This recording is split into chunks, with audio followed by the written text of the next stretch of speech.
Mapagpalang araw sa ating lahat. Ako ang inyong lingkod, Elijah Paul Jan Valdez, at welcome sa ating daily devotions. Ang ating verse for the day ay nasa mga taga-Filipos, chapter 3, verse 13 and 14.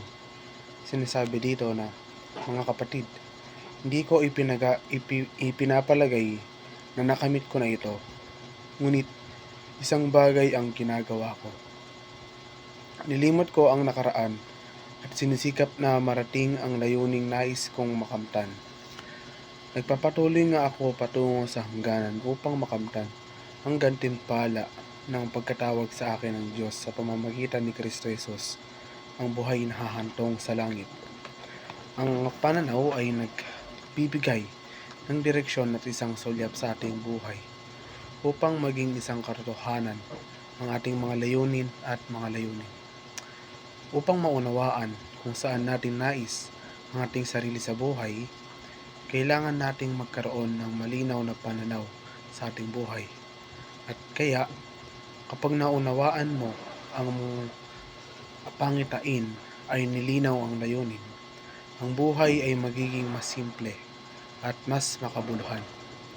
Napakahalaga na magkaroon ng pananaw at layunin dahil talagang kinokontrol at ginagawa nito ang ating mga desisyon na sa huli ay lumilikha ng ating pamumuhay. I-highlight dito ang pagpabahagi ng tatlong paraan kung paano tayo didirekta sa pangitain ng buhay. Ang mga gawi ay mga bagay na ginagawa natin araw-araw ang hindi man lang iniisip.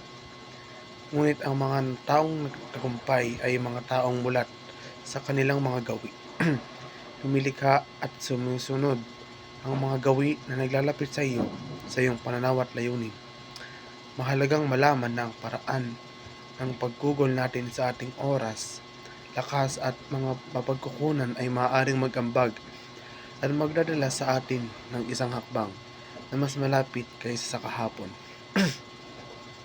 Ang paghahanap at pagsasakotuparan ng iyong layunin ay hindi madali.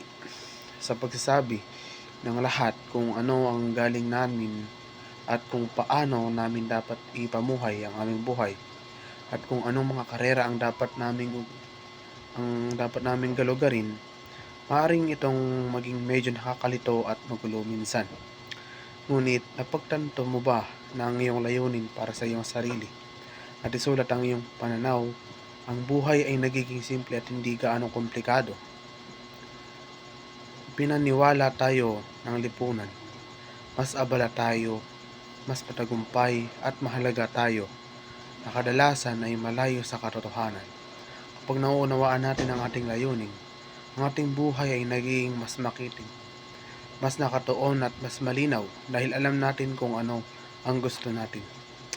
Mas matutuklasan natin ang ating layunin at mas lalong lilikha ng pananaw at panonoorin kung saan ka dadalhin ng iyong buhay. Muli, ako ang inyong lingkod, Elijah Paul Jan Valdez, at dito na nagtatapos ang aking daily devotions.